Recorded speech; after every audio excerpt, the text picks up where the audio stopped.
my shit, we be rocking. Yeah, we roll. All right, everybody, welcome to Vic Hugo Show. Special guest today, Mr. Edward Lara. Thank you guys for having me. So it's been a long time since I've actually talked to you and actually chilled with you, brother. Catch me on, man, what you've been up to. I mean, I follow you on social media and everything. I see things here and there, and that's what kind of drove me to ask you to be here, bro. Because I see you moving, I see you doing your thing, and I kind of wanted to talk to you and see what it's all about. So going back 2015, that's when I pretty much started Verizon. You were there too.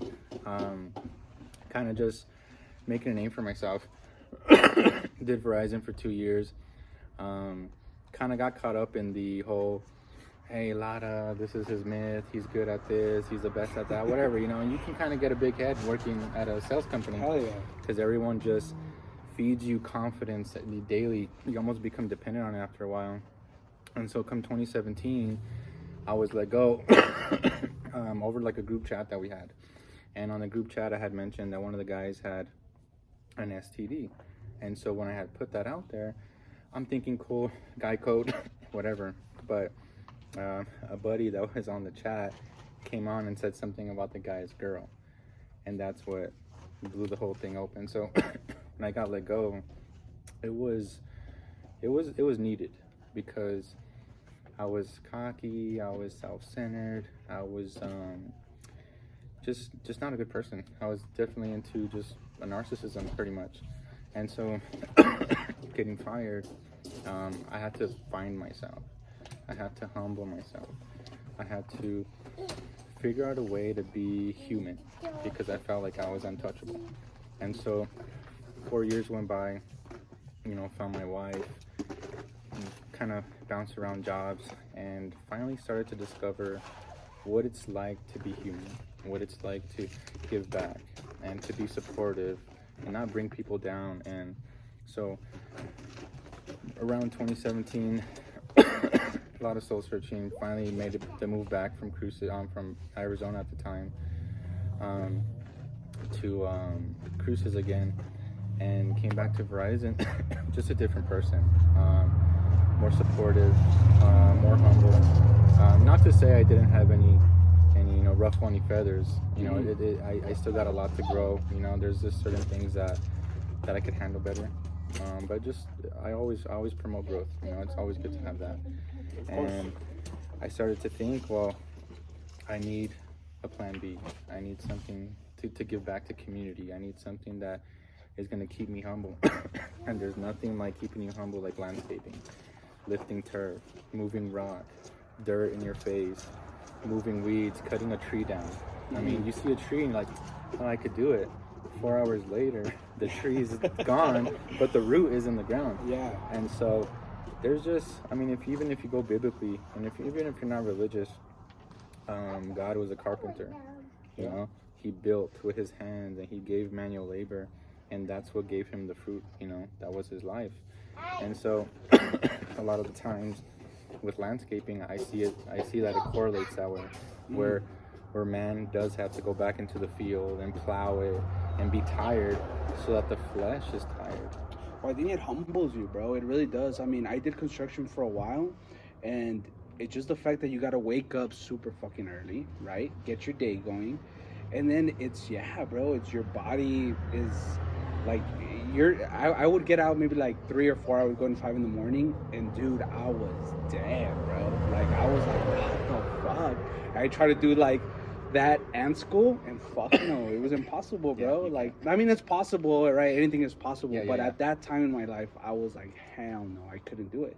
So I give you props, man. And look, back then, I knew you, and we would talk here and there, you know, and I didn't know you were going through all that shit, but I think there's a stage where we all go through that, to where you feel that, like, oh, I'm on top of the fucking world, nobody can fucking touch me, and shit has to get rough to pretty much humble you, and kind of make the true you come out. Well, for them, I lied to myself and to others, and I pretty much just said, oh, I decided to leave because it just hurt so bad, you know.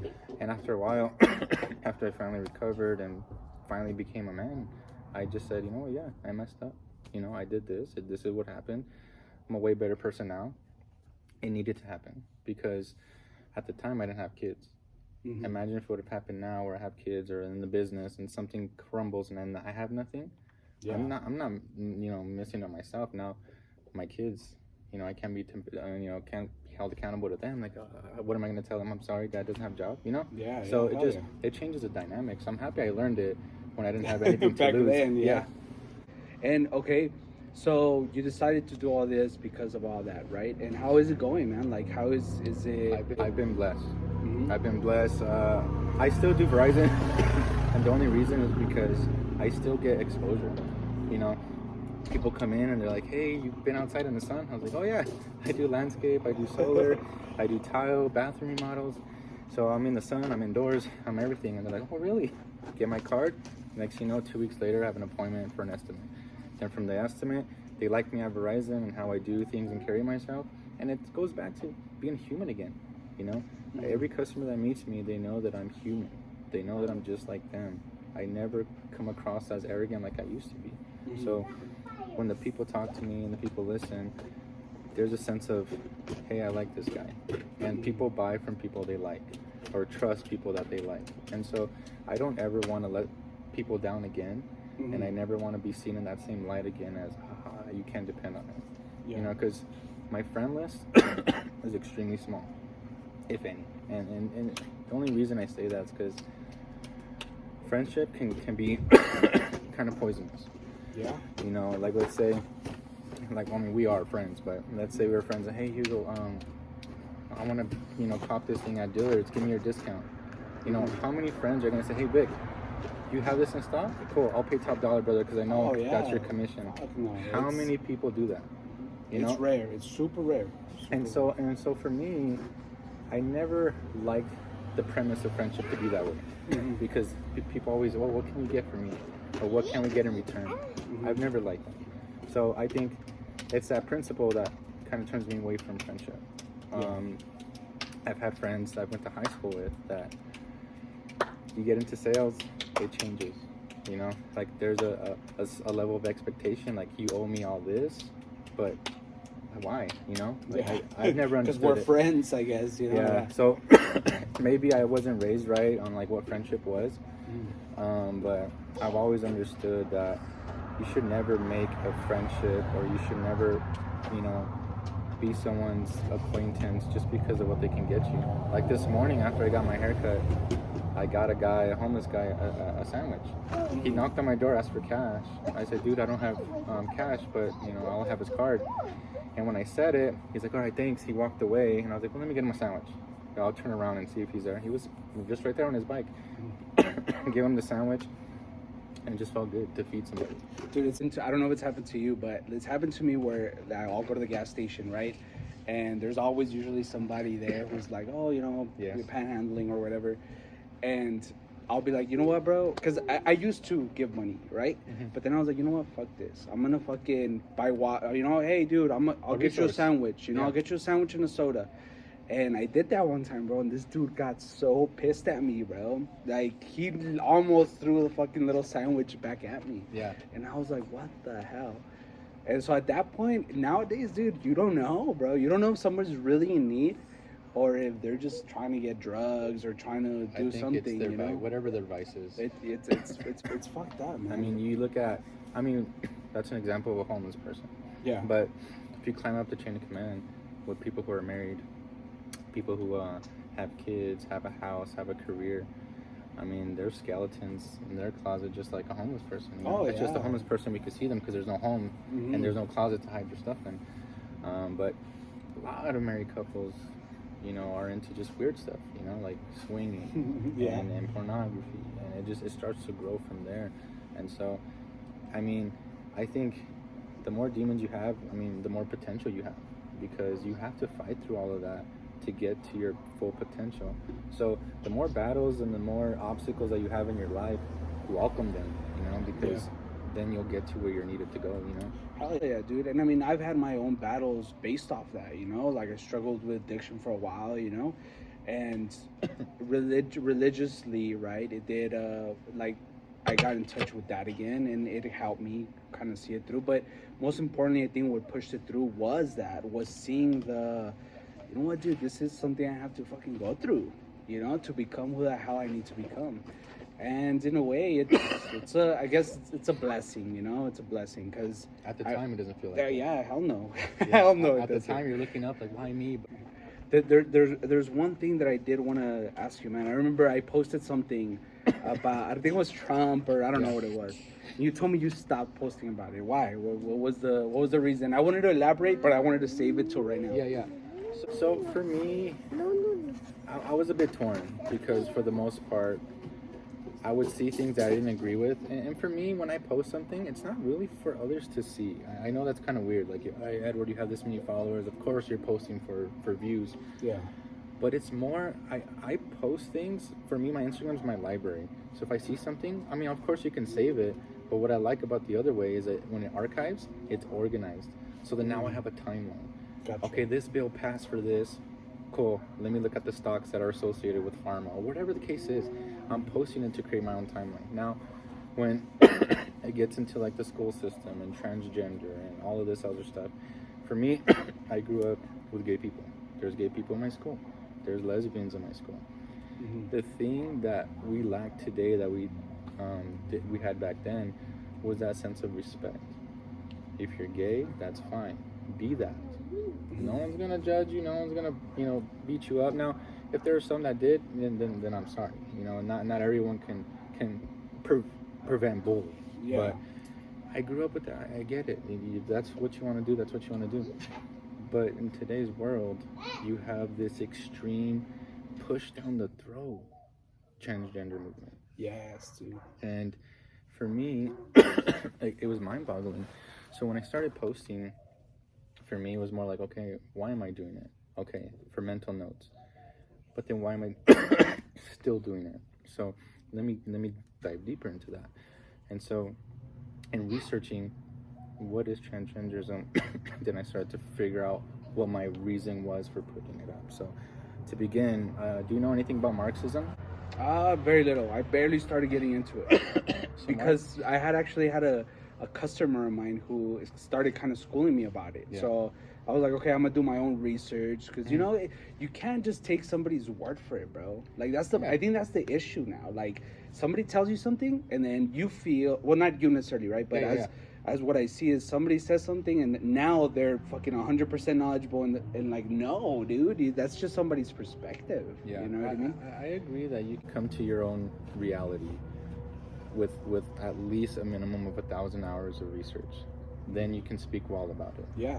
If you see something on Instagram and then you just post it without kind of knowing what the heck it's about, then I think it's just, you're just kind of just like fear mongering. Uh-huh. So that's just kind of a can of worms, and to be honest with you, because there's so much tied into this transgender movement, and for me, I think it's smoke and mirrors. So we go to Marxism. Marxism was the separation of parents. So when people think, oh, women can vote, yay, hooray for women. I mean, deep down, I hope that's the reason. But getting women to vote and getting women to work was just to get them out of the house because mom wouldn't pay taxes. So now that mom pays taxes and is going to work, dad pays taxes and goes to work. In wildlife, when the fox takes off to go find food, the cubs are in the den. No one can protect them. Mm-hmm. So when the parents are gone, your government's running your kids, Yeah. raising your kids, teaching your kids. And because it's their money, they can push any agenda that they want. Mm-hmm. So people are like saying, well, why is all this transgender movement so powerful? It's been 20 years in the making. This isn't new stuff. This is slowly but surely. And the thing that I admire about these guys is that they're patient. They're extremely patient. They know when to wait it out. They know how to plan it and what to put at the right time. And so when you have this transgender movement and slowly you're starting to incorporate CBDC, and then from there you're wanting to go ahead and go into a police state. Did you guys, you've probably seen this, but have you seen the new Amazon feature called Sidewalks? Dude, I just saw a video about it today that they could pretty much track you based off any connection. House, yeah, every house. So if you have your Alexa here, it taps into your internet. Even if my neighbor doesn't have internet and they live in the Stone Age, they'll still be able to steal my internet to track them and their Alexas Yeah. and pinpoint where they're at. So That's fucking wild, man. think about this. Even though I like Elon, he's not from a spiritual sense, he's evil. As a person, he might be nice. He might be humanitarian. I mean, the things he looks at look very peaceful. Mhm. But if you look like at his Instagram photo, he has freaking demon armor.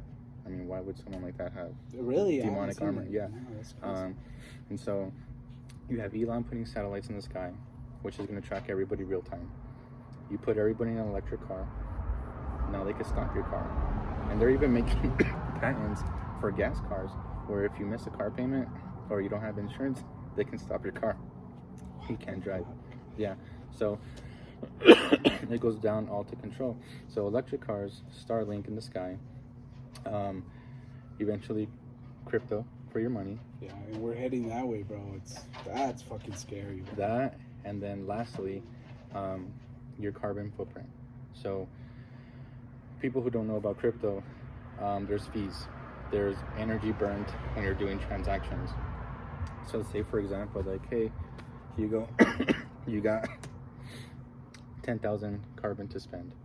You book one flight from El Paso to Colorado, you used up 6,000 of your carbon allowance. Now you have 12 months to pay your rent, but now you're short carbon. Will you become homeless? Like, Yeah, that's you know? fucked up. So it's just, I mean, this is probably way in the future. I Yeah. hope I'm wrong. I really do hope that, you know, people look at him like, this guy's a little crazy. Cool. I hope I am, because if it's real and it happens, and you know, I don't want to be right. And it's just one of those things where it's just there, and there's a huge spiritual warfare, and there's a lot of people thinking that nothing's gonna happen to them, that if they just sit back and let everyone do their thing, that they're gonna be fine. Yeah, but nah, dude, it's not, because everything is changing to where you're being forced to change. I mean, let's look at the vaccine, right? Yeah. And I post about this shit all the time, bro, because I am proud that I didn't get vaccinated, right? And dude, I lost friends because of this, bro. Like, people that lifelong friends, man. Like, they refused to stop. They stopped talking to me because I didn't want to take the vaccination, bro. And I thought, at the time, I was like, dude, what? Like, this is crazy, bro. You're gonna throw our lifelong friendship because I decided not to take a vaccine. You want to know something crazier? So, this experiment that is known as the vaccine practices this thing called herd immunity. So what they said is, oh, well, not everyone's going to get it because we know some people are awake.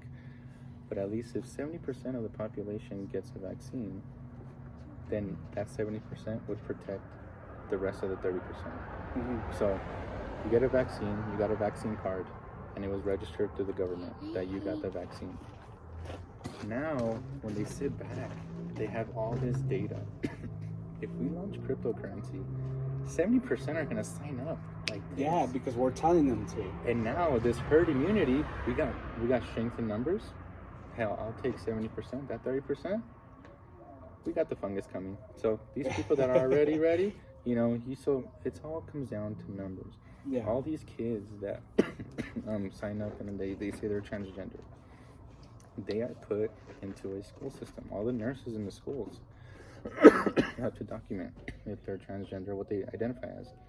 This data then goes back to the government, and they're looking at the numbers. And all right, guys, we have record 80% increase in transgender people, kids, females or boys, thinking that they're this. Way to go. Now we're dividing the people again. Yeah. First it was racism. First there was the parents. Now the kids. I don't know if you saw the bill that just passed. It was the bill itself. The article says that the government can take your kid if you don't consent to gender transitioning. The bill's a little bit different than what the title indicates. Like the TikTok one. yeah. So the actual bill says that, let's say for example, one of my kids says they're a girl, and I say, well, you don't know that for sure. Wait it out, figure it out, and then make a choice when you're out of this house. And my kid's 12 years old, and he says, no, I'm a girl, and you're not going to support me. I don't need your consent. So now I'm going to go to this health organization, which is going to do the process for me without my consent and do everything. What the fuck, dude? I didn't know about this. Yeah, and this is SB. That's too much. I think bro. it's SB 55.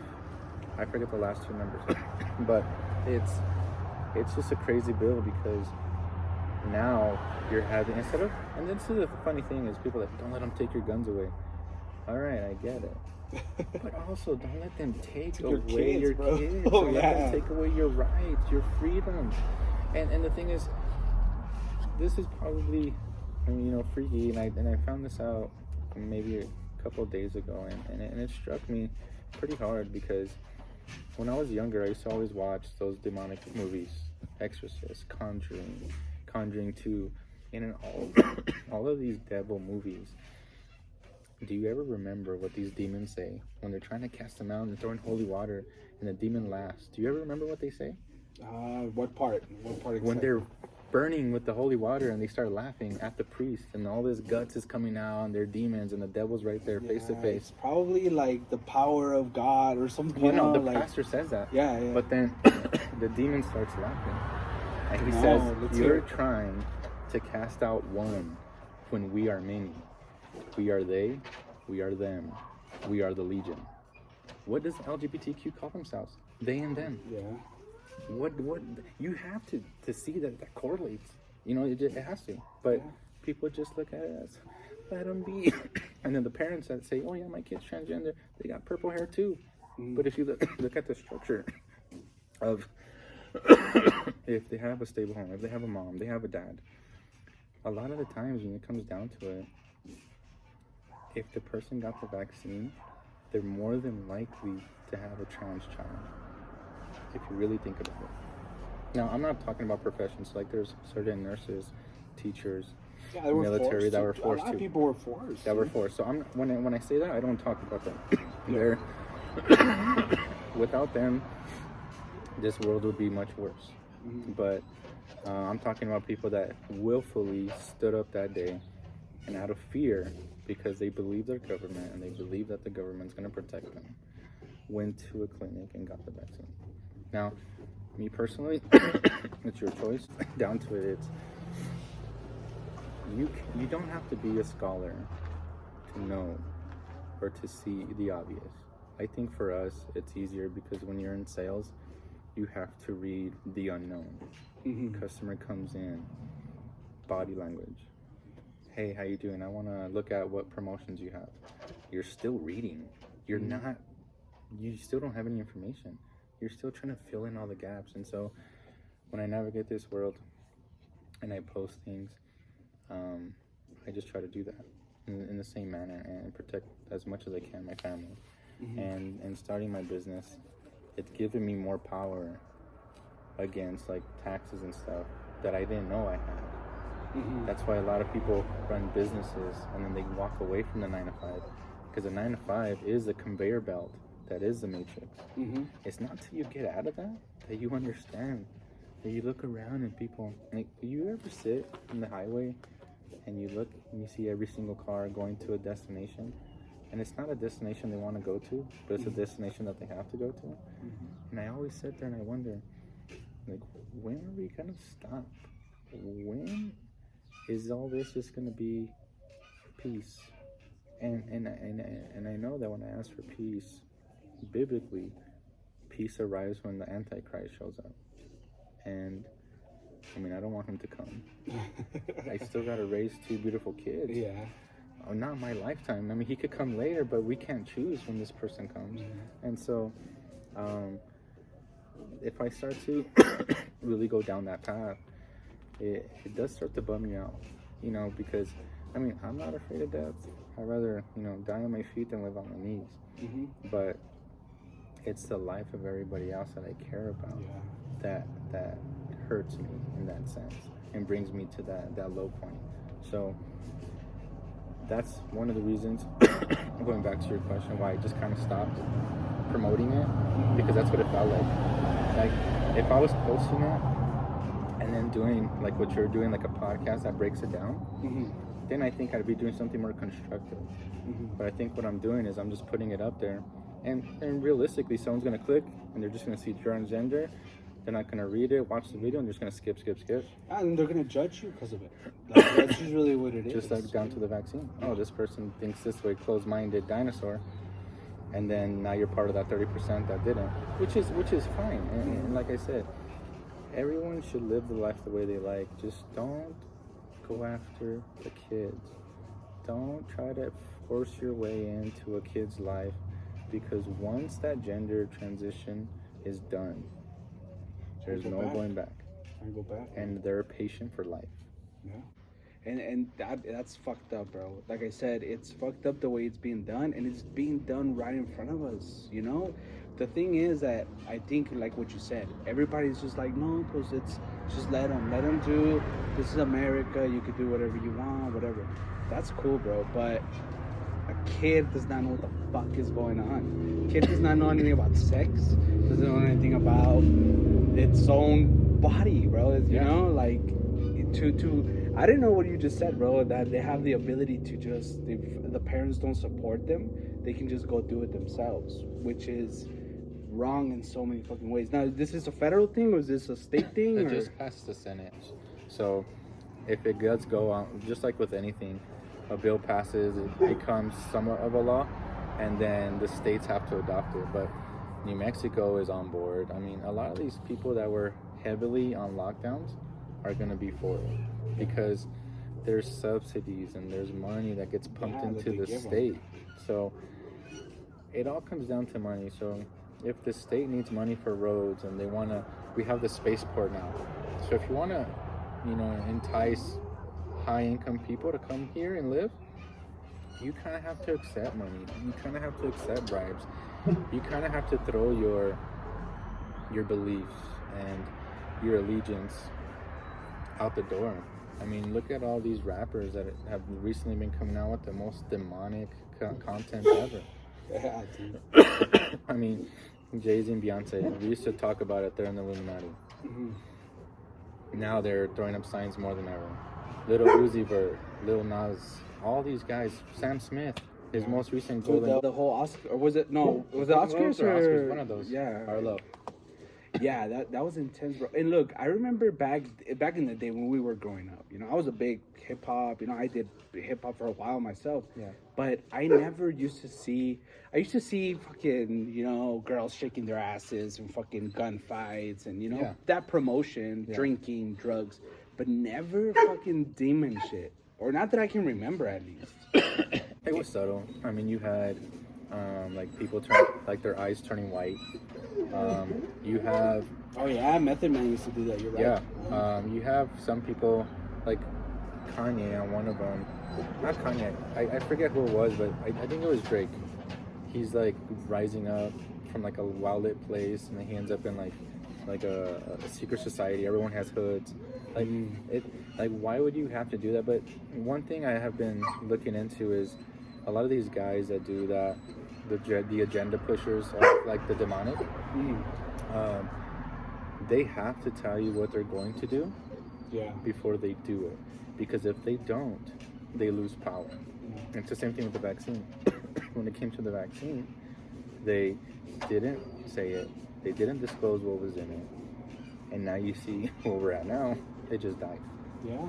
See, that's right there, to me, says everything, bro. Where the hell is it now? Well, and the thing is, too, like your friends that disowned you to an extent. Yeah.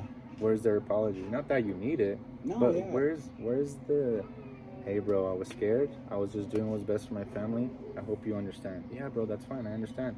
And then you're friends again. Nah, but you know what, babe? Like I said, man, I'm not gonna push an agenda of like Jesus is the way. That's just the shit that I'm going through right now. Yeah. My eyes are openly more and more towards it. Maybe it's because I have a family. Maybe it's because of my past. Maybe it's for a lot of things. But that's the path that I'm on right now. Yeah. And the way I see it is, I'm glad it happened, bro. So those people are pulled out of your life for a reason. Yeah. You know what I mean? And some divine intervention. Is it better? Is it good? Is it worse? Who knows? Time will tell. Yeah. But right now, I'm thankful to God for that, dude. That it took some people out of my life that At that time, I didn't see it, but it was best. You know what I mean? No, I get you, 100%. So look, bro, we're already past my usual time, so I'm just gonna ask you a couple of things, business wise, just anything that you want to say to somebody out there who wants to set on the path of starting a business, man. What can you say to that person? Well, one, if you're married, you need someone that's going to support you. You need a wife that's going to say, I'm scared just like you are, but if you know what you're doing, I believe in you. That's all you need. Because when the woman that you're with says that she believes in you, you can do anything.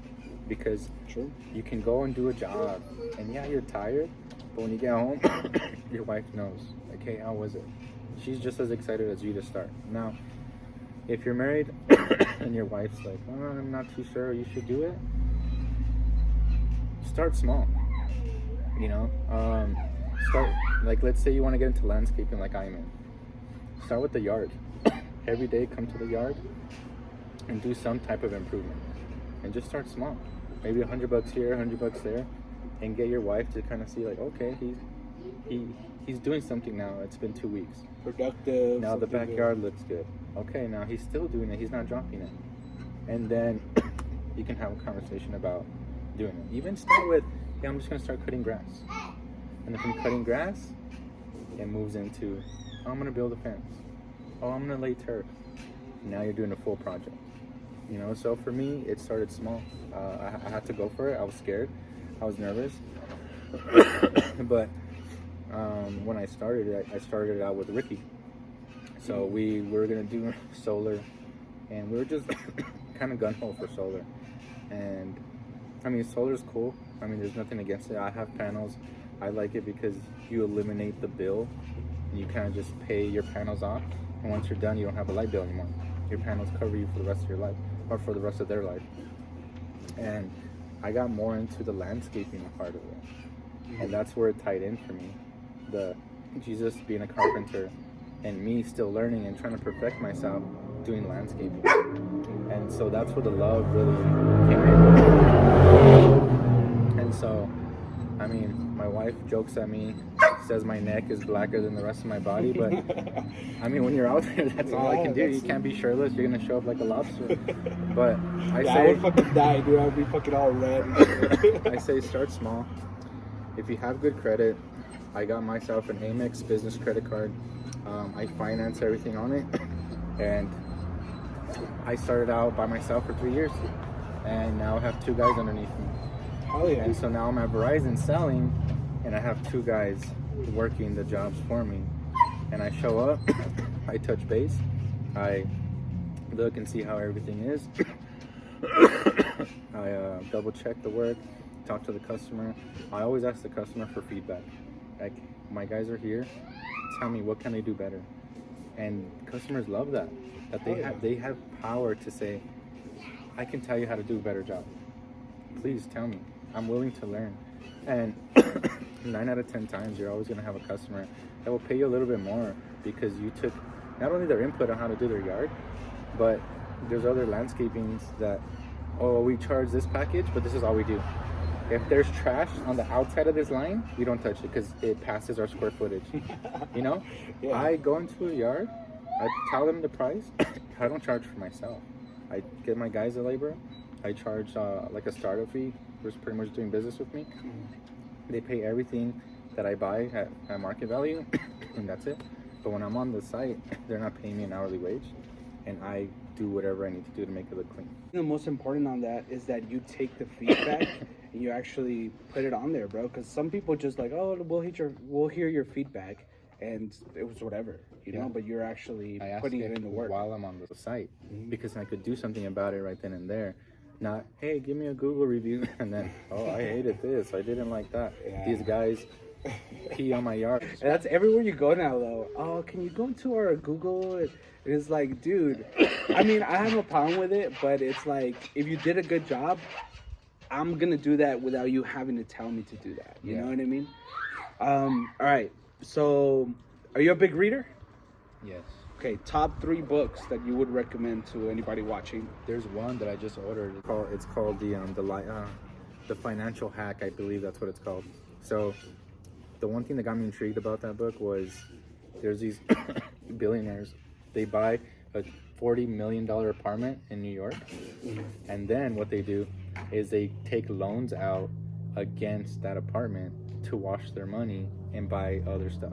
Oh shit. So if they're using the money illegally, or the money that they have is illegal, they buy that apartment, and then they say, hey, I want to loan 40 million, and if I don't pay you back, you could take my apartment. And that's top real estate. That's why there's a lot of empty apartments in New York, and they're the nicest ones, but they're empty all the time. So that's number one. Second is the 48 Laws of Power. This book uses real life stories and applies them on a psychological level. And that's where I learned the rule of friendship, where you don't really ever have a friend. And sometimes you'll be lucky, like I said, like with Rick. I've known the guy 3 years. He's never changed. He's always been the same person. Never stabbed me in the back. He never expects me to do stuff for him. He just takes me how I am. I take him as he is, and that's it. That's probably the closest thing I have to a friendship. Nah, dude, Everyone? Rick is dope. Yeah. Like I went to battle with that guy so many times, and to this day, like, you know, he's a very wonderful person. My third book, obviously, it's a good one, but it's a classic. It's the Burr Method. So it's you buy, you renovate, you refinance, and then you rent, and then you repeat the process. So it's just all about building your asset portfolio. And theoretically, moving forward, if cash isn't going to be king anymore, you need to buy more houses. I don't know if you know about BlackRock. They raised $30 billion, and they're buying up all real estate. Well, they fucking own already anyway, bro. They own all the businesses, all the major fucking corporations. And, yeah, it's fucked up. Was it? It's Vanguard, and what is it? If it's Vanguard, I believe they're called Westgate, and then the S&P 500. Those are the major players in everything. They have their hands in everything. When that bank collapsed in Silicon Valley, the Vanguard, Silvergate, they all pulled their money before it collapsed. They already knew it was going to happen. You know, so it's kind of a rigged game. That goes with everything, though, bro. Like, well, there's much we can get into with it, but there's a lot. 30 minutes does not. Yeah, it doesn't do it, dude. But I got to keep it that way. So, it's your businesses, bro. Your social media, where people can reach you if they need anything done. Solar, Verizon, landscape, anything. Let them know where they can reach you. Yeah, I mean, Instagram, like I said, anywhere. I mean, the link will be in the bio, so I'll put everything there. But the one thing I want to leave you guys with is this quick little story. There was a guy standing on a fence, and this goes for all life. You know, you may not want to make a choice to the left or to the right. You kind of just want to ride the middle and not ruffle any feathers. But the story goes is there's a guy on a fence. He looks to his left and he sees God with his sheep and his flocks of people and his angels. And the other guy looks to the right and he sees Satan and demons and all this chaos happening. And he just sits on the fence and he's looking to his left and to his right. And one day he wakes up and God's gone. Then he wakes up and looks to his right and the devil's gone. And he's wondering where they went. And so the devil comes back and says, hey, you're coming with me. And the guy says, no. I knew I didn't pick you. I wanted to go with God, but I didn't choose. I just stayed on the fence. And the devil says, yeah, the fence belongs to me. You know, there it is. Yeah. All right, brother. I want to thank you for allowing me to come into your home and doing this. There has to be another episode soon. We'll plan it out and we'll get more into, because I know there's going to be more and more shit coming up that we're going to want to talk about. CBDC for sure is coming in July, and I have been telling people this since November. I mean, I tell Rick, and he's like, dude, you're scaring me, Lara. Like, don't be scared. There's a lot. All right, brother. Well, thank you so much, and see you next time. Thanks, everyone. Guys.